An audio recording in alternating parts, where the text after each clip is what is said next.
باب بیان کثرت طرق الخیر. اور قریب آ جائیے.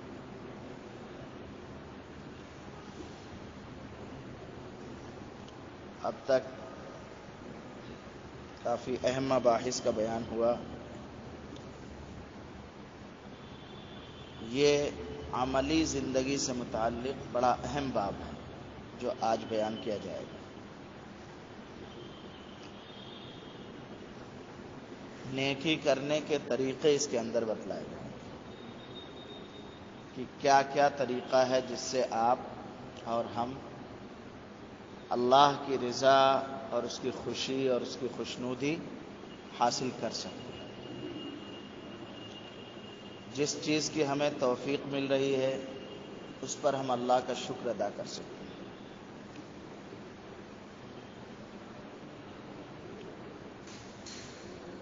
ایک ذرا لائٹ جلائیے.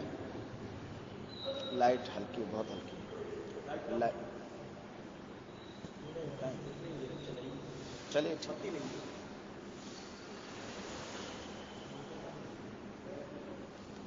تو خیر اور بھلائی کے جو طریقے ہیں بہت ہیں. انسان اللہ رب العزت کی فرما برداری کا پابند ہے اپنے ہر عمل میں. یہ ساری چیزیں بیان کی جائیں گی. اس میں بڑا اہم بیان ہے، بڑا اہم باب ہے. سب سے پہلے چند آیات پیش کی گئی ہیں کہ اللہ تعالیٰ نے ارشاد فرمایا وَمَا تَفْعَلُوا مِنْ خَيْرٍ فَإِنَّ اللَّهَ بِهِ عَلِيمٌ، کہ جو بھی بھلائی کے کام تم کرو گے یا کرتے ہو اللہ اس کو جانتے ہیں. لہذا بھلائی کا کام جب بھی آپ کریں اور آپ یہ دیکھ رہے ہیں کہ اس کا کوئی خاص فائدہ نہیں ہو رہا تو آپ یہ نہ سمجھیں کہ میری محنت اکارت گئی، کیونکہ اللہ دیکھ رہا ہے، اللہ جان رہا ہے. آپ جو بھی بھلائی کر رہے ہیں اللہ کے یہاں آپ کے رجسٹر میں وہ محفوظ ہو رہی ہے. اس لیے اچھا دکھانے کی ضرورت دنیا والوں کو تب ہے جب اللہ نہ دیکھے. اللہ دیکھ رہے ہیں بس بہت ہے، دنیا والے دیکھیں نہ دیکھیں.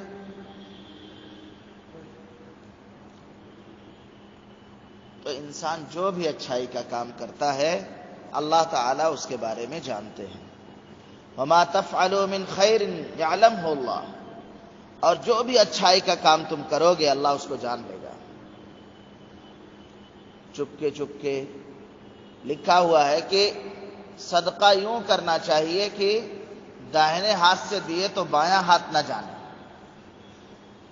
لیکن ہم لوگ ایک بار صدقہ دیے اور دوبارہ کبھی کوئی تلخی ہو گئی تو اس کا پورا شجرہ، اس کی پوری تاریخ بیان کر دیتے ہیں. خاص طور سے میں نے یہاں دیکھا کہ ایک ہی بات کے کئی ورژن ہیں.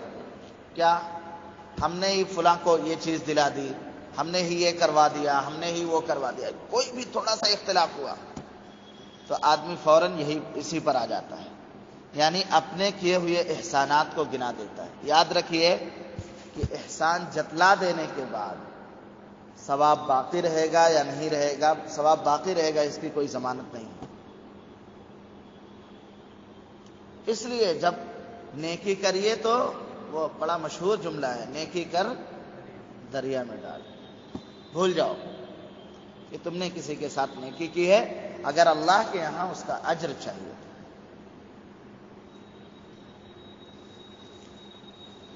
فَمَن يَعْمَلْ مِثْقَالَ ذَرَّةٍ خَيْرًا يَرَهُ. کیا اہم بات ہے. ہم لوگ اکثر نمازوں میں امام صاحب مغرب کی نماز میں اکثر یہ پڑھتے ہیں فَمَن يَعْمَلْ مِثْقَالَ ذَرَّةٍ خَيْرًا يَرَهُ، کہ جو آدمی ذرے کے برابر اچھا کام کرے گا. ذرہ کے برابر یعنی زمین میں جو ریت ہے اگر آپ ایسے خالی یہ رکھیں تو 50-60 ذرے آپ کے اس پر لگ جاتے ہیں. اس میں سے ایک ذرہ کے برابر اگر آپ نے اچھا کام کیا تو اللہ تعالیٰ کے یہاں آپ کے سامنے اس کا ریکارڈ ہوگا. اللہ تعالیٰ کے یہاں سب کچھ محفوظ رہے گا. فَمَن عَمِلَ صَالِحًا فَلِنَفْسِهِ. اچھا ایک بات اور سمجھیے کہ جو آدمی اچھے اعمال کرے گا تو سب سے پہلے اس کا فائدہ اسی کی ذات کو ہوگا. اچھا عمل کریں گے تو اس کا سب سے پہلا فائدہ آپ ہی کو پہنچے گا.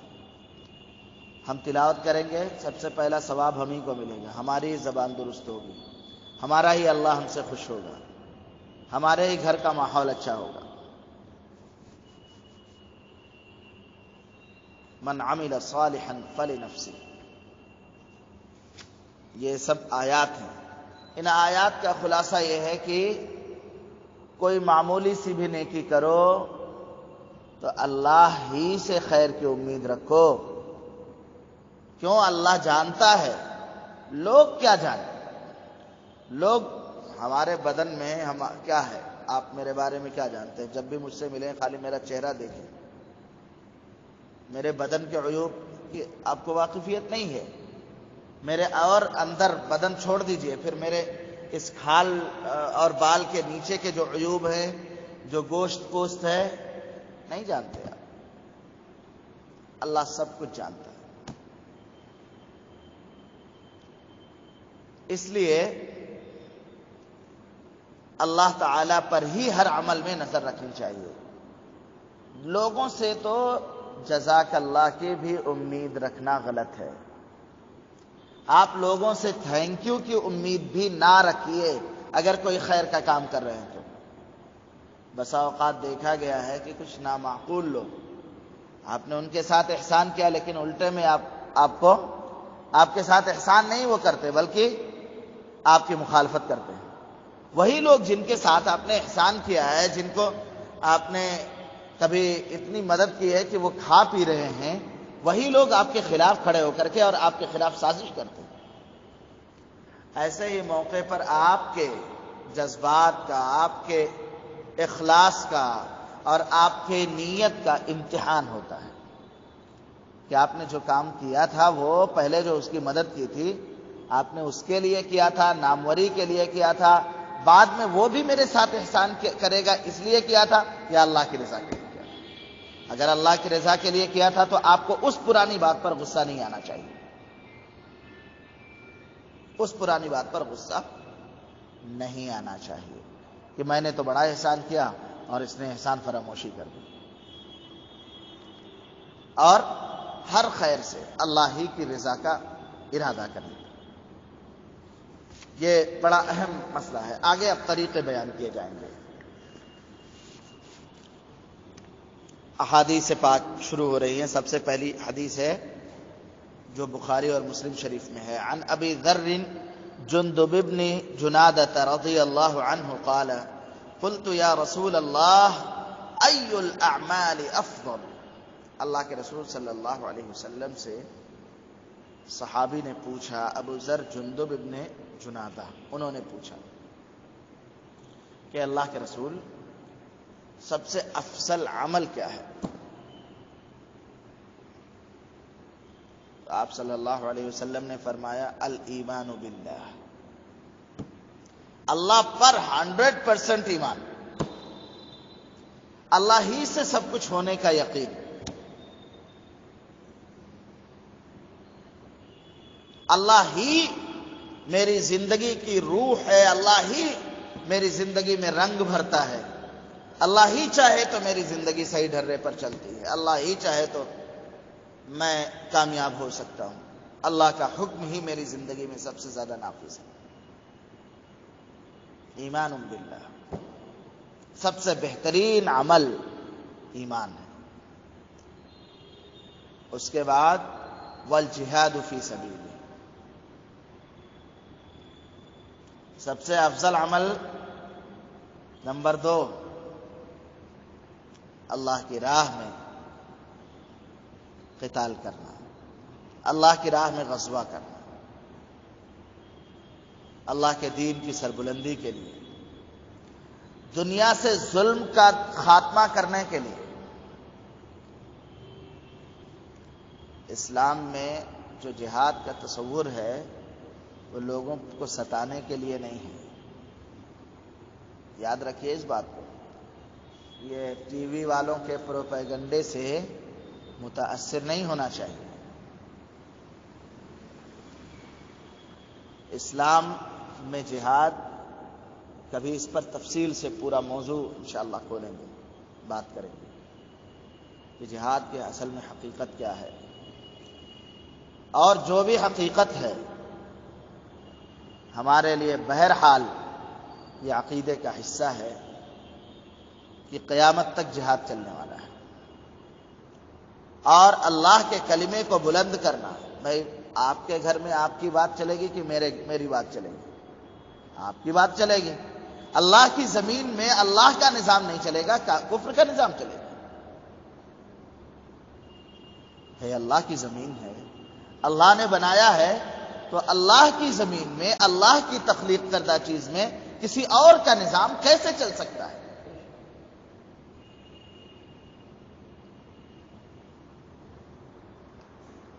اس لیے نمبر 2 پہ یہ ہے سب سے افضل اعمال میں سے.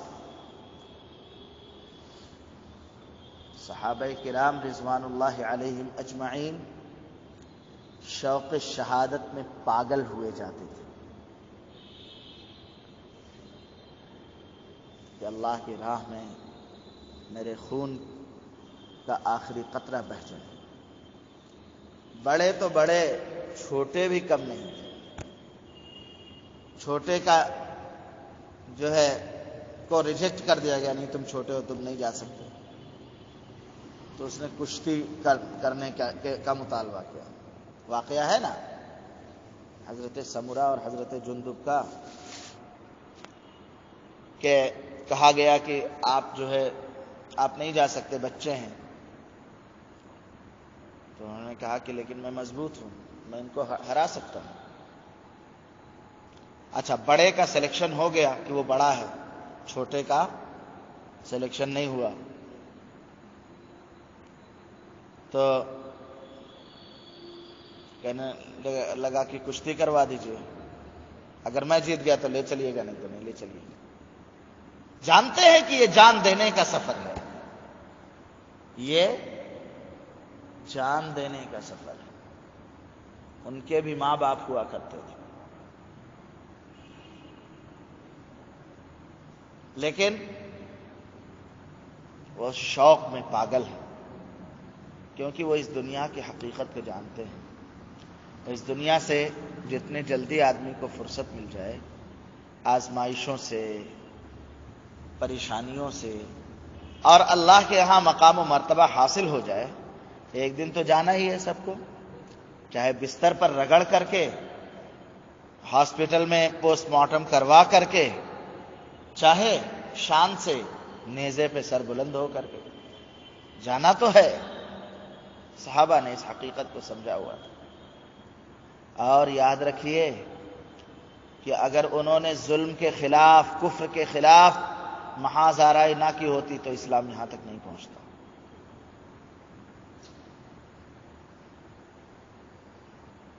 کیوں؟ آپ اچھی بات کسی سے کہہ دیجئے، وہ نہیں سنتا ہے. اسلام ایک ایسا نظام حیات ہے نا، ایسا سسٹم ہے جو فطرت سے قریب ہے.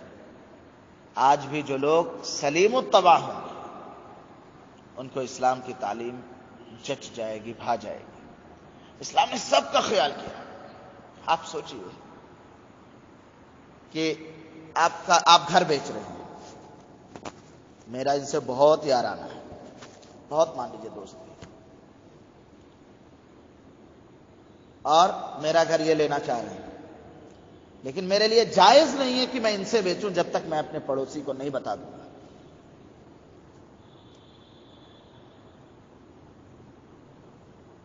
یہ حالات 3 دن سے زیادہ آپ کسی سے رشتہ قطع نہیں کر سکتے، رشتہ نہیں توڑ سکتے. ماں باپ کی عظمت دیکھیے، دوسرے سوسائٹیوں میں دیکھ لیجیے. اسلام ایک پرفیکٹ سسٹم آف لائف ہے، زندگی کا ایک پرفیکٹ نظام ہے، ایک مکمل نظام ہے، اور مسلمانوں کو مسلمان ہونے میں فخر ہونا چاہیے، ڈر ڈر کر کے مسلمان نہیں ہونا ہے۔ خیر، تو انہوں نے سب سے افضل عمل پوچھا، ایمان اندر سے اسٹرانگ، والجہاد فی سبیل اللہ، باہر سے بھی اسٹرانگ، اللہ کی راہ میں جان دینے کا جذبہ ہو، ایمان لائے اور اللہ کی راہ میں جان دینے کا جذبہ پیدا ہو، تبھی تو مومن ہے، کھانے پینے کے لیے تھوڑے مومن ہے۔ عالم ہے فقط مومن جانباز کی میراث، ہمت والے ایمان والے کی میراث ہے یہ دنیا۔ خیر، اس کے بعد پہلے زمانے میں غلام ہوا کرتے تھے، تو صحابہ نے پوچھا کہ کون سے غلام کو آزاد کرنا بہتر رہے گا، بڑی فضیلت ہے غلام آزاد کرنے کی۔ تو آپ صلی اللہ علیہ وسلم نے فرمایا، انفسها عند اہلها واکثرها ثمنا۔ غلام پہلے زمانے میں گھر کا فرد ہوا کرتے تھے، گھر کا حصہ ہوا کرتے تھے، تو گھر میں اب غلام بہت سمجھدار ہے اور جو ہے بہت لائق فائق ہے، علم والا بھی ہے، تو گھر والوں کے نزدیک کوئی غلام بہت پیارے ہو جاتے تھے۔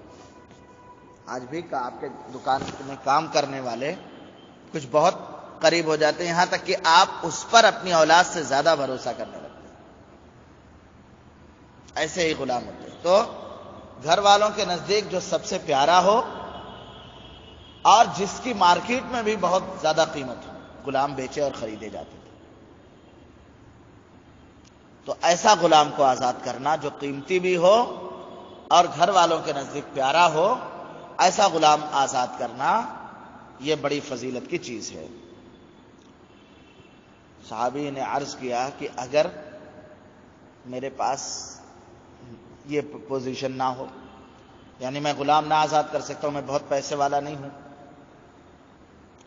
تو آپ صلی اللہ علیہ وسلم نے فرمایا، تعین صانعا، کسی کام کرنے والے کی مدد کر دو۔ یہ دیکھیے اب طریقہ بتلایا جا رہا ہے، آپ اچھے کام کیسے کر سکتے ہیں۔ کوئی کام کرنے والا ہے، اس کا آپ ہاتھ بٹا دیجئے۔ کوئی کمزور آدمی ہے، بوجھ نہیں اٹھا پا رہا، آپ اس کا بوجھ اٹھا لیجئے۔ کوئی اور آدمی ہے، آپ کسی کام کرنے والے کا ساتھ دے دیجئے، مدد کر دیجئے۔ یہ بھی بہت بڑی چیز ہے، بہت بڑی فضیلت کی چیز ہے۔ یہاں تک کہ او تصنع لاخرقا، کوئی نااہل آدمی ہے جو کچھ نہیں، ایک دم ناکارہ ہے، مان لیجئے جو چل نہیں پاتا ہے، آپ اس کے لیے کھانا لا دیجئے، اس کے لیے کھانے کا بندوبست کر دیجئے، وہ اپنی جگہ پر اس کو کھانا مل جائے۔ کوئی آدمی مسجد میں بیٹھا ہے اور وہ معذور ہے، آپ اس کے لیے پانی دے دیجئے۔ تو کسی کام کرنے والے کی یا تو مدد کر دے، یا نااہل کوئی آدمی ہو جو کام نہ کر پاتا ہو، آپ اس کے لیے اس کا کام کر دیجئے۔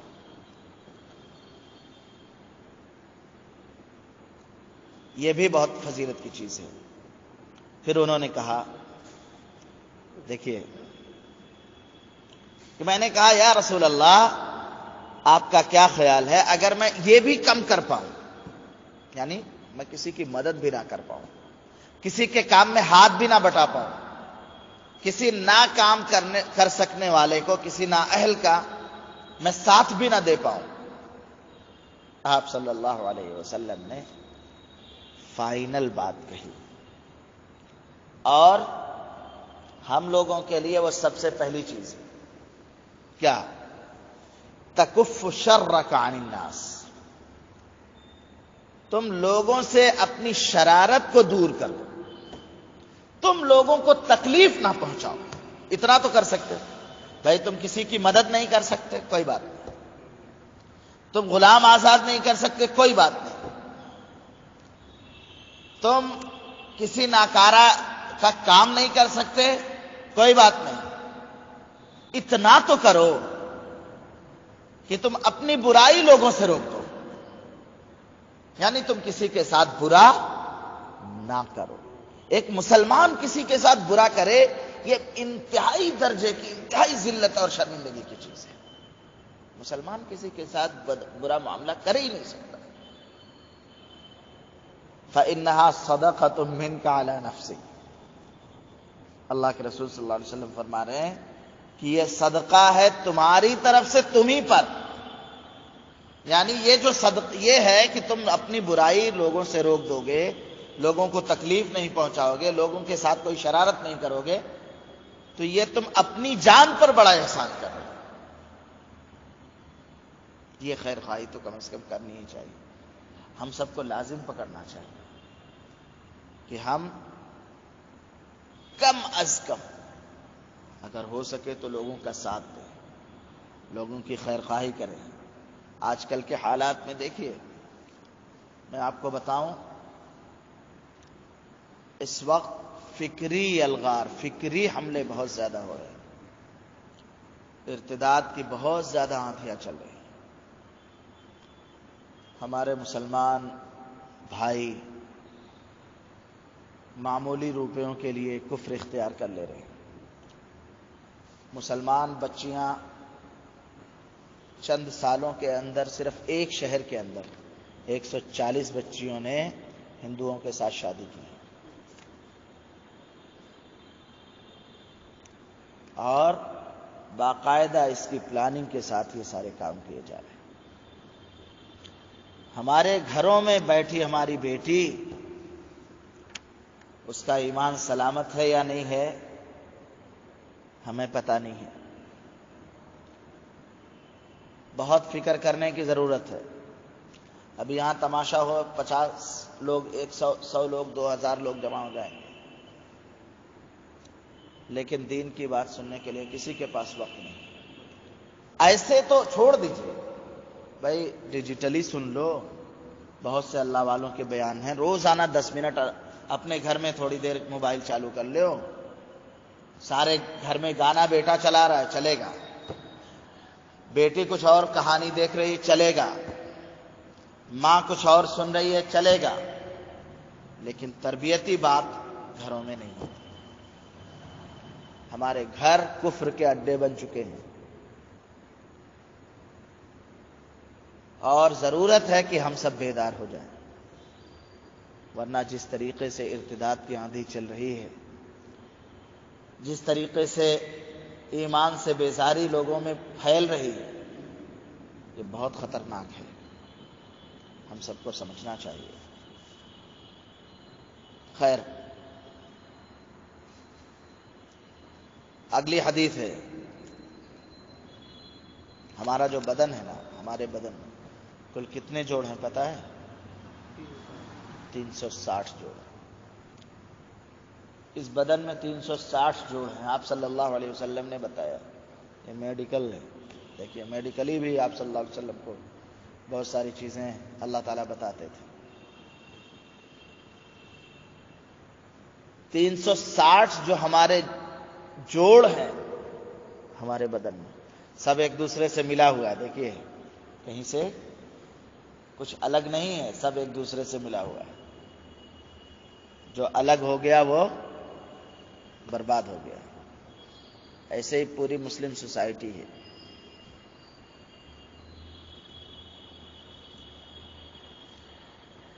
ہر جوڑ پر، ہر جوڑ کے بدلے صدقہ کرنا واجب ہے۔ ہر جوڑ کے بدلے اللہ تعالیٰ نے ہمارے بدن میں 360 جوڑ رکھے، ہر جوڑ کے بدلے صدقہ کرنا واجب ہے، اور روزانہ صدقہ کرنا ہے۔ روزانہ جب سورج طلوع ہو، ہم نئی زندگی پا جائیں۔ ہم لوگ روزانہ صبح میں نئی زندگی پاتے ہیں، یاد رکھیے گا، ورنہ جب ہم رات میں سوتے ہیں تو مرنے کی اور سونے کی حالت میں زیادہ فرق نہیں ہے، ایک میں سانس چلتی ہے، ایک میں سانس نہیں چلتی، بس اتنا ہی فرق ہے۔ جس دن یہ سانس بھی بند ہو گئی آپ کا نام بھی بدل جائے گا. میرا نام اظہار ہے، لوگ اظہار کے بجائے میت کہیں گے کہ میت کو اٹھاؤ، میت کو لے چلو. عبد القدوس بھائی کوئی نہیں کہے گا اس دن، سب میرا نام بدل دیں گے. اور 2 دن کے بعد میری اولاد بھی مجھے بھول جائے گی. میں میرے اعمال کے ساتھ آگے بڑھوں گا، کسی اور کا عمل. نیک اولاد ہوئی تو وہ کچھ ایصال ثواب کرتی رہے گی تو مجھے کچھ فائدہ ہوتا رہے گا. میں نے کچھ اچھے شاگرد تیار کیے ہوں گے تو وہ مجھے کام آئیں گے. میں نے کوئی نیکی کا کام مسجد بنایا ہوگا، مسجد میں میری ایک اینٹ لگی ہوگی، مسجد میں میرا کچھ کام ہوا ہوگا، اس کا ثواب مجھے پہنچے گا. مدرسے میں کوئی کام میں نے کروایا ہوگا، قرآن دیے ہوں گے بچوں کو، کچھ اور کام کروائے ہوں گے، وہ جو بچے استفادہ کریں گے اس کا ثواب مجھے پہنچے گا. لیکن یہ سب میرا کیا ہوا ہے. میرے بعد میری اولاد کیا کرے گی یہ تو کچھ پکا نہیں ہے. اکثر تو اولاد لڑائی کرتی ہے، مرنے کے بعد لڑائی کرتی ہے، اور لڑائی کر کے ماں باپ گئے بھاڑ میں، اب بیوی بچے دیکھتے ہیں اولاد. اسی اولاد جس کے لیے ہم لوگ زندگی بھر کماتے ہیں تاکہ یہ بنا دیں تو بیٹوں کو کوئی مسئلہ نہ ہوگا، یہ بنا دیں تو بیٹیوں کا کوئی مسئلہ نہیں ہوگا، بیٹی کی شادی کر رہے ہیں تو یہ دے دیں وہ دے دیں، سب بھول جاتے ہیں. اور بھولنے کا مطلب یہ نہیں ہے کہ کسی موقع پر سال میں برسی آئی تو کھانا کھلا دیے اور کچھ ہوا تو کچھ مدد کر دیے، یہ مطلب نہیں ہے. روزانہ کی بنیاد پر ہم سب یاد کریں، کیا ہم لوگ اپنے والد کو، جن کے والد اس دنیا میں نہیں ہیں، روزانہ ایصال ثواب کرتے ہیں؟ روزانہ بیٹھ کے کرتے ہیں؟ جن کے والد نہیں ہوں گے، جن کی والدہ نہ ہو، وہ لوگ میری اس بات کا جواب دیں. کیا ان کا اتنا بھی حق نہیں ہے کہ ہم روزانہ ایک بار یاسین پڑھ کے ان پر بخش دیں؟ ان کے نام کا ہم اپنے گھر کے لیے خوب زمینات بنا لیں، یہ بنا لیں وہ بنا لیں، ان کے نام کا ہم ایک کمرہ نہیں بنوا سکتے؟ مسجد میں تھوڑا سا ان کے نام پر ہم تعاون نہیں کر سکتے کہ اس کا ثواب ہمارے والدین کو پہنچے؟ سب بھول جاتے ہیں، خالی اپنی اولاد نظر آتی ہے. ایک سچائی ہے، شادی سے پہلے تک ماں باپ کی اہمیت رہتی ہے، شادی کے بعد آل اولاد ہی نظر آتی ہے. آل اولاد بھی نظر آنی چاہیے، آل اولاد ہی نظر نہیں آنی چاہیے. ماں باپ کا حق بندہ کبھی نہیں ادا کر سکتا.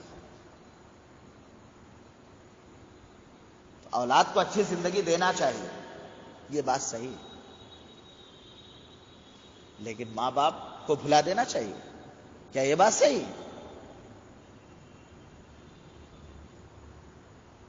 اس لیے بھائیو، اللہ نے ہم کو جتنا بھی نوازا ہے، ہم کو اللہ کا احسان یاد رکھنا چاہیے، اور اپنے ماں باپ کو بھی ہمیشہ ذہن میں رکھنا چاہیے.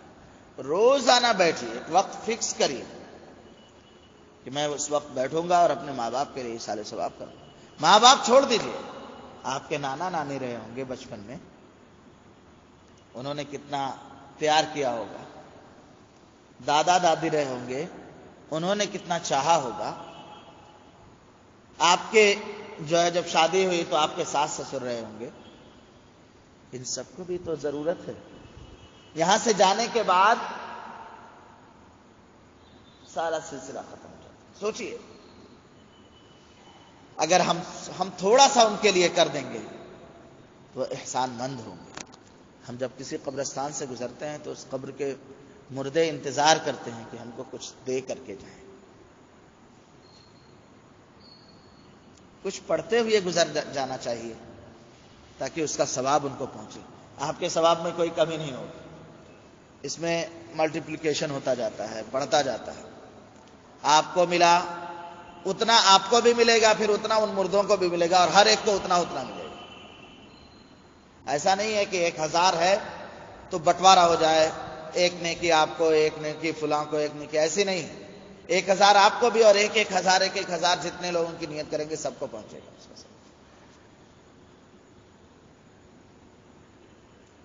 خیر، تم میں سے ہر ایک کے ہر جز پر، ہر جوڑ پر صدقہ ہے، صدقہ واجب ہے۔ اب ہم جیسے لوگ، مولوی نما لوگ یا عام مسلمان یا وہ لوگ جن کے پاس مالی حیثیت بہت زیادہ نہ ہو، وہ لوگ روزانہ کہاں اتنا صدقہ دے پائیں گے؟ اللہ کے رسول صلی اللہ علیہ وسلم نے صدقے کا طریقہ بھی بتلا دیا کہ دیکھو، سبحان اللہ کہو گے یہ بھی صدقہ ہے، الحمدللہ کہو گے یہ بھی صدقہ ہے، لا الہ الا اللہ کہہ رہے ہو یہ بھی صدقہ ہے، اور استغفر اللہ کہہ رہے ہو یہ بھی صدقہ ہے، کسی کو نیکی کا حکم دے رہے ہو یہ بھی صدقہ ہے، کسی کو کسی غلط کام سے روک رہے ہو یہ بھی صدقہ ہے۔ اور ان سارے صدقوں کے برابر ایک اور صدقہ ہے، اور وہ یہ ہے کہ چاشت کی نماز پڑھ لو۔ چاشت کی نماز قدیم انبیاء کی نماز ہے، تمام انبیاء، اکثر انبیاء، حضرت آدم علیہ السلام، حضرت نوح علیہ السلام، پرانے انبیاء، یہ سارے لوگ چاشت کی نماز کا اہتمام کیا۔ چاشت کی نماز کیا ہے؟ اب یہاں 5 وقت کی نماز کا پتہ نہیں لوگوں کا، چاشت کی نماز کی بات ہم کر رہے ہیں۔ دیکھیں، آتا ہے، بتلاتے ہیں کہ تم میں سے ہر آدمی کے ہر جوڑ پر صدقہ ہے، تو ہر تسبیح یعنی ہر سبحان اللہ صدقہ ہے۔ اگر تم پیسے نہیں دے سکتے، مالی صدقہ بھی کرنا چاہیے، اسی لیے آپ کے پاس گنجائش ہو تو ہر جوڑ کے بدلے 360 روپیہ صدقہ کیجیے روزانہ۔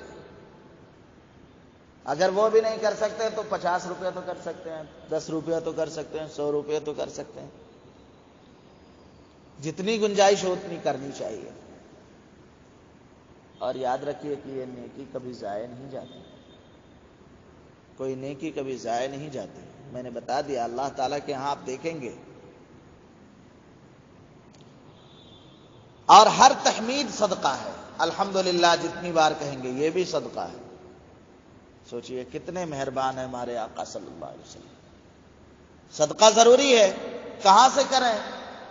سبحان اللہ پڑھ لو بھائی، الحمدللہ پڑھ لو بھائی، اور ہر تحلیلہ صدقہ ہے، یعنی ہر لا الہ الا اللہ صدقہ ہے، اور ہر تکبیر، ہر اللہ اکبر صدقہ ہے، اور امر بالمعروف صدقہ ہے، اچھائی کا حکم دینا، اور نہی عن المنکر صدقہ ہے۔ اسی لیے بتلایا جاتا ہے، عبد القدوس بھائی پچھلے ہفتے کہہ رہے تھے کہ پہلے آپ کچھ کام دیتے تھے، اب کچھ کام نہیں دے رہے۔ تو میں نے بتایا کہ جب جیسے شاگرد ہوتے ہیں ویسے ہی جیسے سننے والے رہتے ہیں ویسا ہی بولنے والے کے ذہن میں بات ڈالی جاتی ہے۔ ایک چیز طے کریں اور اگلے ہفتے بتائیں، روزانہ صبح کو 100 بار خالی ایک عمل کی پابندی کر لیں، اور وہ ہے تیسرا کلمہ، سبحان اللہ والحمد للہ ولا الہ الا اللہ واللہ اکبر۔ ہو گیا نا؟ 400 ہو گیا نا؟ 400 صدقہ ہو گیا۔ 100 بار پڑھیں گے اگر آپ یہ کلمہ، خالی اگر واللہ اکبر تک آپ پڑھیں تب بھی یہ 400 صدقے کے برابر ہو گیا۔ 360 سے آگے بڑھ گئے، 360 سے آگے بڑھ گئے نا۔ صبح میں اور شام میں، مغرب سے نکلیے واللہ اکبر تک ہی پڑھ لیجیے، اگر ہو سکے تو ولا حول ولا قوت الا باللہ العلی العظیم بھی پڑھیں۔ یہ کام ہے ایک ہفتے 15 دن کا، کیونکہ اگلے ہفتے تو یہاں مجلس ہونے والی نہیں ہے، وہ تو وہاں ہوگی، کیا نام ہے، جہاں پر سیرت کا جلسہ ہوگا، سیرت کا پروگرام ہوگا۔ سوموار سے سوموار تک ہے، اس میں ضرور شرکت کریں۔ بڑے اہم مباحث ہیں، ایسے ایسے اہم عنوانات ہیں بھائی کہ کبھی ذہن سے گزرے بھی نہیں ہوں گے، ان کا خیال بھی نہیں گزرا ہوگا، ایسے موضوعات لیے گئے۔ اس لیے ہر ممکن کوشش کر کے شرکت کیجیے. اور شرکت کرنے میں اس چیز کا خیال کرنا چاہیے کہ آپ اس کو محفوظ بھی کر لیں. ریکارڈ کرنے کا اہتمام کرنا چاہیے. اور آپ نے جو سنا ہے لے جا کے اپنی بیٹی کو، اپنے بیٹے کو اور اپنی بیوی کو بھی کہو کہ دیکھو ہم نے 1 گھنٹہ لگایا، اب 1 گھنٹہ تمہارا بھی کام ہے، تم بھی سنو. اس کا اہتمام کرنا چاہیے. تو دیکھیے آپ کے اکیلے بدلنے سے کچھ نہیں ہونے والا ہے. جب تک گھر کا ماحول نہیں بدلے گا آپ کچھ نہیں کر پائیں گے. تو خیر کام جو میں دے رہا ہوں وہ یہ ہے کہ تیسرے کلمے کا سارے لوگ انشاءاللہ اہتمام کریں گے بھائی انشاءاللہ. 1 ہفتہ اس کا اہتمام کر لیں، یا 15 دن کی بات ہے، 15 دن. ساتھ میں 2 چیزیں اور جوڑ لیں. میں نے شارٹ کٹ کر دیا ہے. سبحان اللہ والحمد للہ ولا الہ الا اللہ واللہ اکبر. یہ ہو گیا. 2 چیزیں اور کر لیں، مزہ آ جائے گا. ایک استغفر اللہ جوڑ لیجئے اور ایک صلی اللہ علیہ وسلم جوڑ لیجئے. درود شریف ہو گیا. بزرگوں کے یہاں یہ معمول بتلایا جاتا ہے کہ ہر صبح و شام 100 بار تیسرا کلمہ پڑھیے، درود شریف پڑھیے 100 بار اور استغفار پڑھیے. جماعت والوں میں بھی بتایا جاتا ہے. ہمارے شیخ کے یہاں یہ لکھا ہوا ہے. صبح و شام اتنا کرنے کا اہتمام کیجئے. دیکھیے 1000 1200 ہو جائے گا انشاءاللہ. ضروری جتنا ہے بھائی، ضروری تو آپ کا 3 ہی لقمہ ہے. کھانا 3 لقمہ کھا لیجئے، شام تک چل جائے گا. چاہے 12 لقمہ کھاتے ہیں، چاہے 20 لقمہ کھاتے ہیں، آسودگی بھی تو ہونی چاہیے. صبح و شام ذکر کا. اور قرآن پاک میں حکم ہے وَسَبِّحُوهُ بُكْرَةً وَأَصِيلًا. اللہ کی پاکی بیان کرو صبح میں اور شام میں. 2 وقت نہیں ہو رہا ہے، 1 وقت ضرور کیجیے. صبح میں نہیں ہو رہا، دن میں کسی وقت کریے ضرور. انشاءاللہ کریں گے بھائی.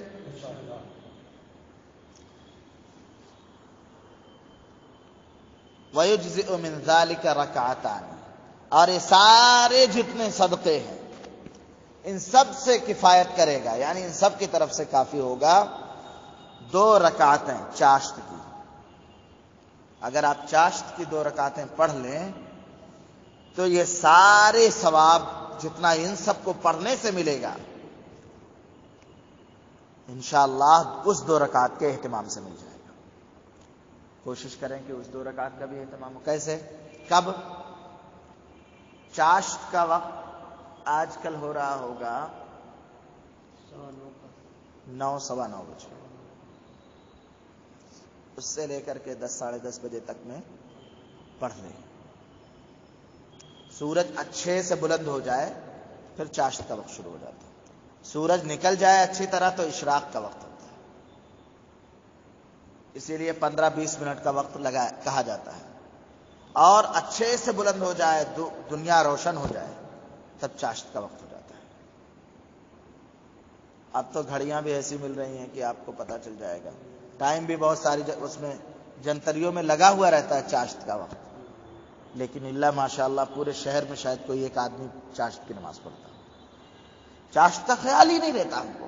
حالانکہ یہ سارے جتنے عبادتیں کر رہے ہیں 2 رکعت چاشت کی کافی ہو جائے گی.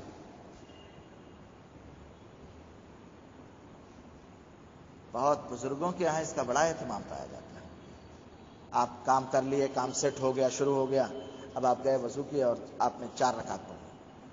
یہ 12 رکعت تک پڑھ سکتے ہیں، 2 رکعت سے 12 رکعت تک. لیکن عموماً آپ صلی اللہ علیہ وسلم 4 رکعت پڑھا کرتے تھے. تو 4 رکعت تو، اور اس کے بڑے فضائل ہیں. اور سب سے بڑی فضیلت یہی ہے کہ اللہ تعالیٰ چاہتے ہیں کہ آپ ان کی عبادت کریں ہر تھوڑی تھوڑی دیر پر. اس کے بعد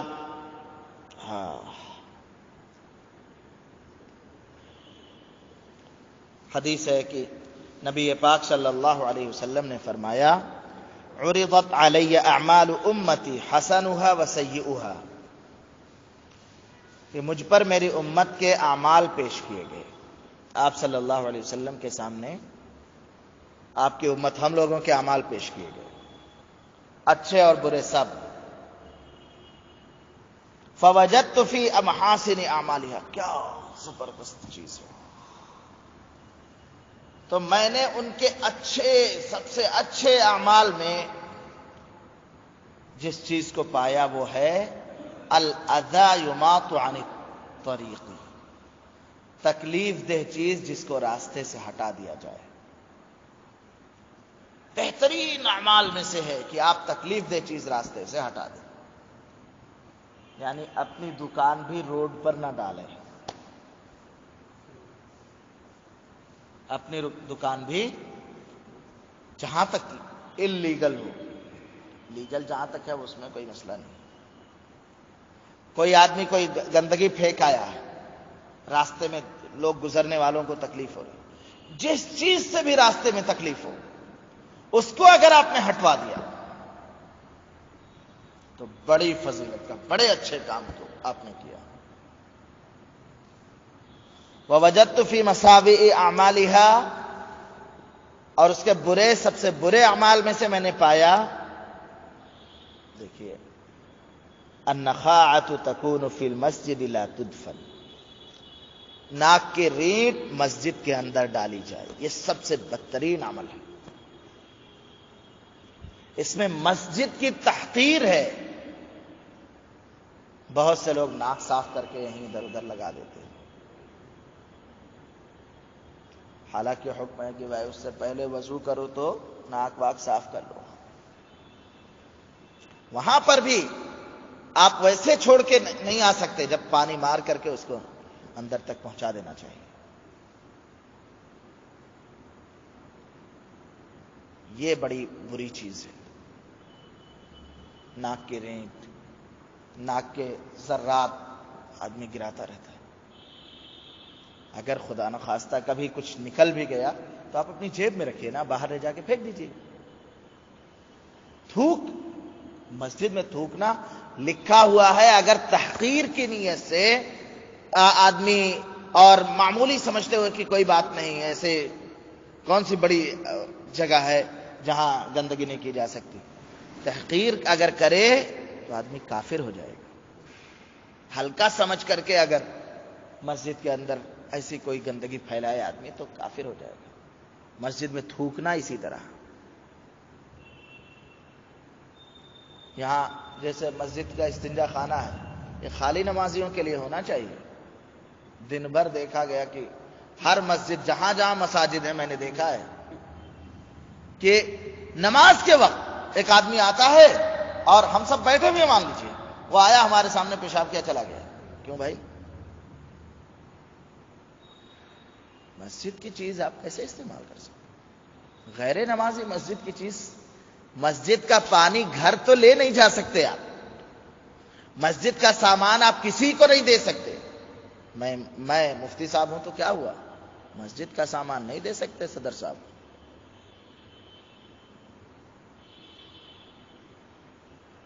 ہاں، اس میں تھوڑی سی رعایت ہے جو ذمہ داران ہیں ان کے لیے کہ وہ بہتر خیال کریں، اور اگر دے رہے ہیں تو اس کا کوئی معاوضہ لے رہے ہیں، پھر کچھ گنجائش نکلتی ہے.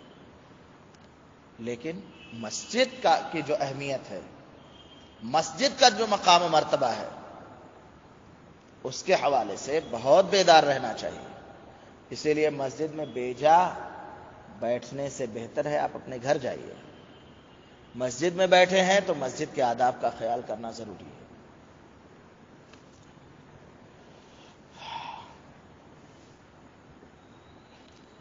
آخری حدیث سنا کر کے انشاءاللہ بات ختم کرتا ہوں کہ صحابہ کو بڑا شوق تھا، صحابہ ہی کی قربانیاں ہیں، صحابہ کو بڑا شوق تھا نیک کاموں کا. چنانچہ صحابہ نے کہا یا رسول اللہ ان ناسا قالوا یا رسول اللہ ذهب اہل الدثور بالاجور، مالدار لوگ تو ساری نیکیاں لے گئے، صدقہ کرتے ہیں، غریبوں کی مدد کرتے ہیں، مسجد بنواتے ہیں اور مجاہدین کی مدد کرتے ہیں، اسلحہ خرید کر کے دیتے ہیں اور جو ہے رشتہ داروں کی مدد کرتے ہیں، تو سارا ثواب تو مالدار لوگ لے گئے، وہ اس زمانے کے مالدار۔ ہمارے زمانے کے مالدار تو بدترین لوگ، اللہ بچائے۔ جس کے پاس مال آتا ہے سب سے پہلے اپنے ماں باپ کو چھوڑتا ہے، میرا تجربہ ہے، میں بتا رہا ہوں کہ ماں باپ پر زیادہ خرچ کرنا ہے، لوگ مارتے ہیں ماں باپ کو، یہاں تک انجام ہے، اللہ بچائے۔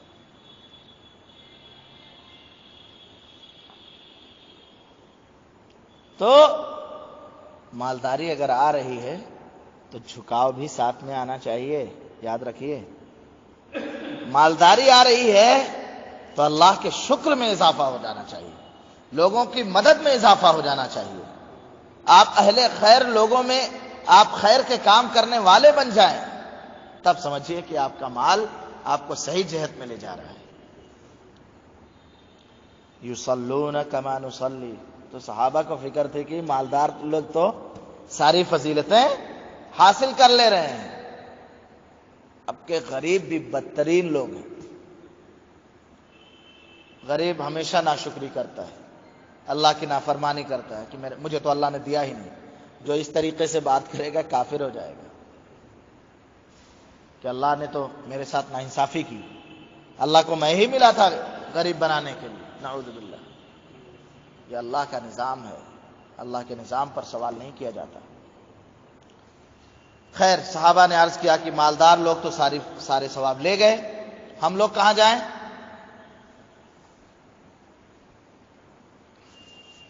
اللہ کے رسول صلی اللہ علیہ وسلم نے فرمایا، ان کا سوال یہ تھا کہ مالدار لوگ تو سارے ثواب لے گئے، وہ لوگ نماز بھی پڑھتے ہیں ہم جیسے ہم پڑھتے ہیں، لہذا ہمارے ان میں کوئی فرق نہیں، بھائی نماز میں تو ہم لوگ برابر ہوئے۔ وَيَصُومُونَ كَمَا نَصُومُ، مالدار لوگ روزہ بھی رکھتے تھے، سوچئے، اور وہ لوگ روزہ بھی رکھتے ہیں جیسے ہم لوگ رکھتے ہیں۔ اب تو مالدار آدمی کہتا ہے کہ روزہ وہ رکھے جس کے پاس کھانے کو نہ ہو، نعوذ باللہ نعوذ باللہ۔ وَيَتَصَدَّقُونَ بِفُضُولِ أَعْمَالِهِمْ، اور اپنے بچے ہوئے مال کو وہ لوگ صدقہ کرتے ہیں جو ہم نہیں کر پاتے۔ تو آپ صلی اللہ علیہ وسلم نے تسلی دی، غریبوں کے لیے یاد رکھیے یہ خوشخبری ہے، أَوَلَيْسَ قَدْ جَعَلَ اللَّهُ لَكُمْ مَا تَصَدَّقُونَ بِهِ، کہ اللہ نے تمہیں وہ چیز نہیں دی ہے جس کو تم صدقہ کرو؟ اللہ کے رسول صلی اللہ علیہ وسلم نے ان سے کہا کہ اللہ نے تم کو بھی تو دیا ہے کہ صدقہ کرو۔ فَكُلُّ تَسْبِيحَةٍ إِنَّ بِكُلِّ تَسْبِيحَةٍ صَدَقَةٍ، ہر تسبیح صدقہ ہے۔ اب پڑھو زیادہ تسبیح، مالداروں سے آگے بڑھو، اب اس میں تو اب کوئی اعتراض نہیں بنتا۔ ہر تکبیر صدقہ ہے، اللہ اکبر کہو، ہر تحمید صدقہ ہے، الحمدللہ کہو،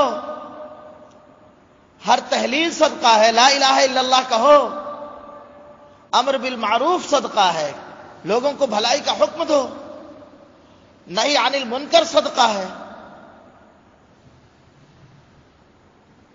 اور تم اگر اپنی بیوی سے مل رہے ہو یہ بھی صدقہ ہے۔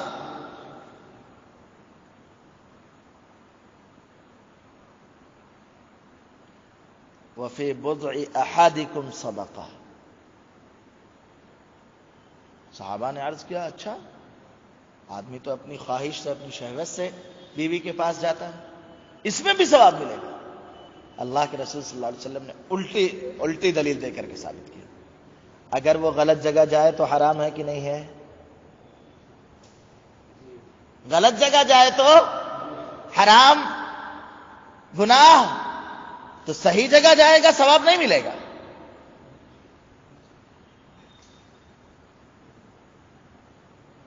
ہاں، بیوی کے پاس جائے تو نیت یہ ہو کہ اللہ مجھے نیک اولاد عطا فرمائے، میں بیوی کے پاس جانے سے لوگوں کی طرف بدنگاہی سے بچوں گا، بری خواہشات سے بچوں گا، اور جو ہے دل کی قدورتوں سے بچوں گا،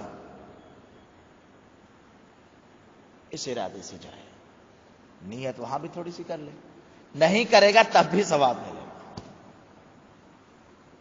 سوچیے اللہ کے رسول صلی اللہ علیہ وسلم، ہمارا دین کتنی مہربانیوں والا ہے.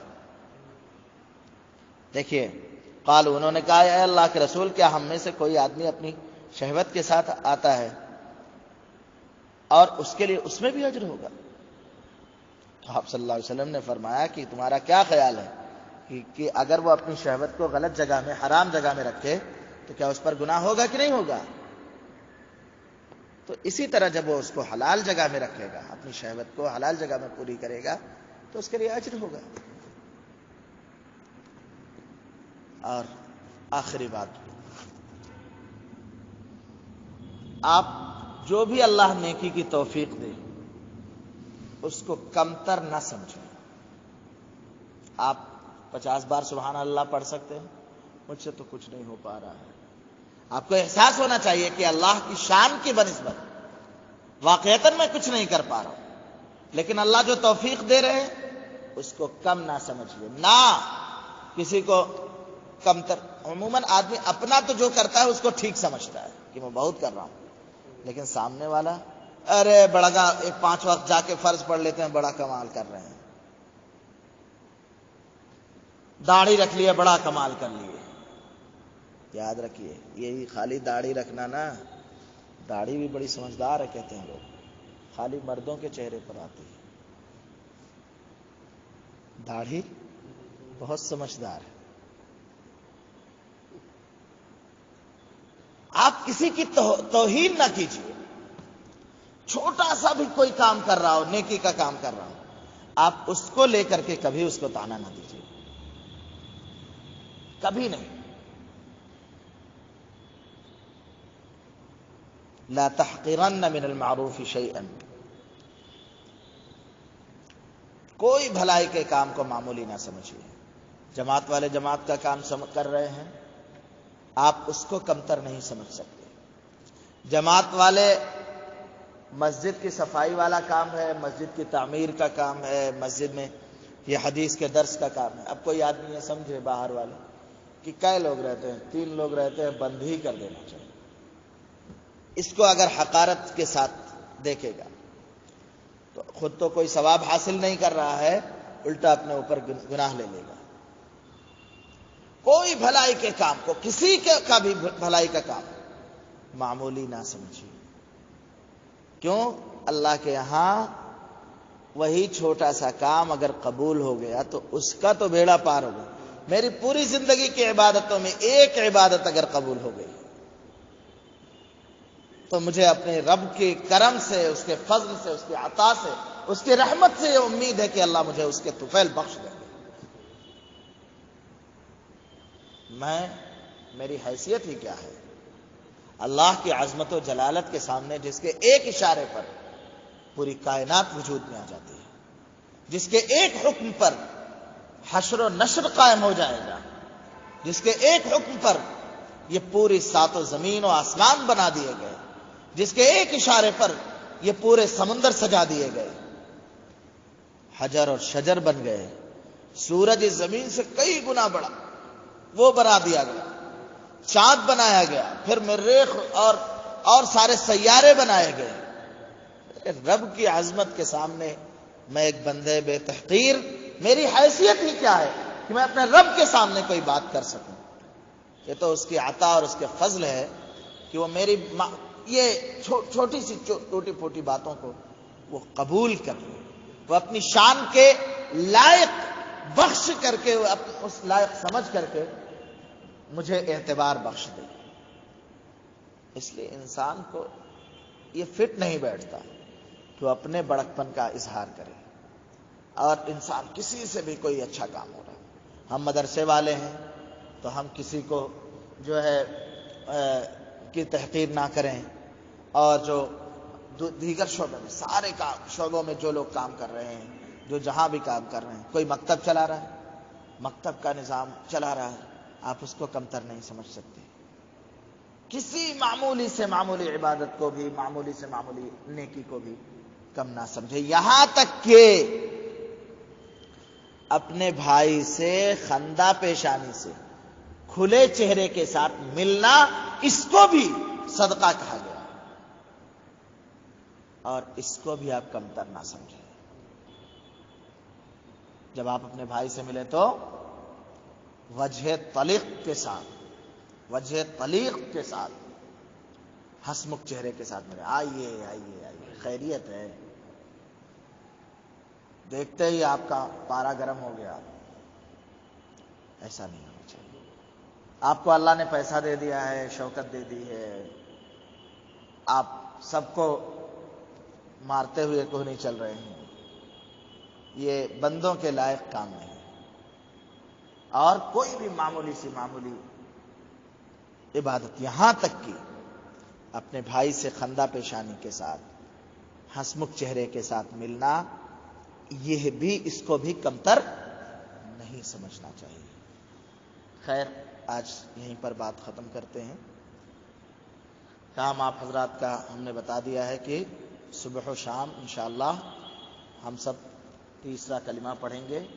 تیسرا کلمہ یاد نہ ہو تو آپ سبحان اللہ، الحمدللہ، اللہ اکبر، لا الہ الا اللہ، یہ 4 پڑھنا ہے آپ کو 100 بار، صبح میں اور شام میں. کل بمشکل 20 منٹ کا وقت لگے گا. اور چھوٹا سا درود شریف پڑھ لیں، بڑا نہ ہو پائے. بہت زیادہ ابھی جذبات میں نہ آ جائیے گا کہ آپ نے پڑھنا شروع کر دیا درود ابراہیمی، 20 بار پڑھنے کے بعد آنکھ بند ہو گئی. ہمت کر کے پڑھیے.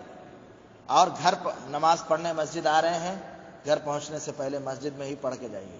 گھر پہنچے تو بیوی نے کچھ کام لگا دیا، بچے نے کچھ کام لگا دیا، گھر پہنچتے پہنچتے آپ اس کو مکمل کر لیجیے. پھر انشاءاللہ آپ کو بڑا مزہ آئے گا. 1 ہفتہ کرنے کے بعد، اگر 15 دن کے بعد مجھے آپ لوگ کہیں کہ ہاں ہم نے کر لیا ہے، میں آپ کو ضمانت دے سکتا ہوں کہ پھر یہ زندگی بھر کی آپ کی عادت بن جائے گی انشاءاللہ. صبح و شام روز دونوں وقت کرنا چاہیے. دونوں وقت نہ ہو تو 1 وقت کریں. صبح میں نہ ہو، شام میں نہ ہو تو دن میں کسی وقت کر لیں، لیکن ضرور کریں. اپنے رب کو راضی کرنے کی نیت سے کریں. اس لیے نہیں کہ مفتی صاحب پوچھیں گے، مفتی صاحب کی کیا اوقات کی وہ پوچھیں گے. یہ تو ہم اسی لیے بیٹھتے ہیں کہ اپنے رب کی عطا اور اس کے فضل کو تلاش کر سکیں. اللہم صلی علی سیدنا و مولانا محمد وبارک وسلم. اللہم صلی علی سیدنا و مولانا محمد وبارک وسلم. اللہم صلی علی سیدنا و مولانا محمد وبارک وسلم. اے اللہ ہم سب کے گناہوں کو معاف فرما. اے اللہ ہمارے اس بیٹھنے کو قبول فرما. اے اللہ اعمال خیر کرنے کے جتنے طریقے ہیں سب میں سے ہم کو حصہ عطا فرما.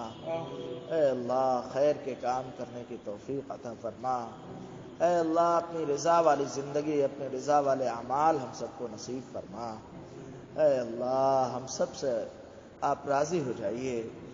اے اللہ اپنی رضا کا پروانہ عطا فرما دیجئے. اے اللہ مرتے وقت کلمہ طیبہ نصیب فرمائیے. اے اللہ ایمان کی حالت میں خاتمہ فرمائیے. اے اللہ ایمان کی حالت میں خاتمہ فرمائیے. اے اللہ حاضرین کے دلوں میں جو بھی جائز تمنائیں ہیں، اے اللہ سب کی جائز تمناؤں کو پورا فرما دیجئے. اے اللہ جو مقروض ہیں ان کے قرضوں کی ادائیگی کا انتظام فرما دیجئے. اے اللہ جو محتاج ہیں ان کی حاجتوں کو پورا فرما دیجئے. اے اللہ جو گناہوں میں ملوث ہیں، اے اللہ ان کو گناہوں سے بچنے کی توفیق عطا فرما دیجئے. اے اللہ ہم سب کے دلوں میں اپنی محبت راسخ فرما دیجئے. اے اللہ ایمان کامل ہم سب کو عطا فرمائیے. اے اللہ اپنی راہ میں شوق شہادت عطا فرما دیجئے. اے اللہ ان دعاؤں کو محض اپنے فضل و کرم سے جناب نبی پاک صلی اللہ علیہ وسلم کے صدقے اور طفیل میں قبول فرمائیے. وصلی اللہ علی خیر خلقہ محمد وعلی آلہ وصحبہ اجمعین برحمتک یا ارحم الراحمین.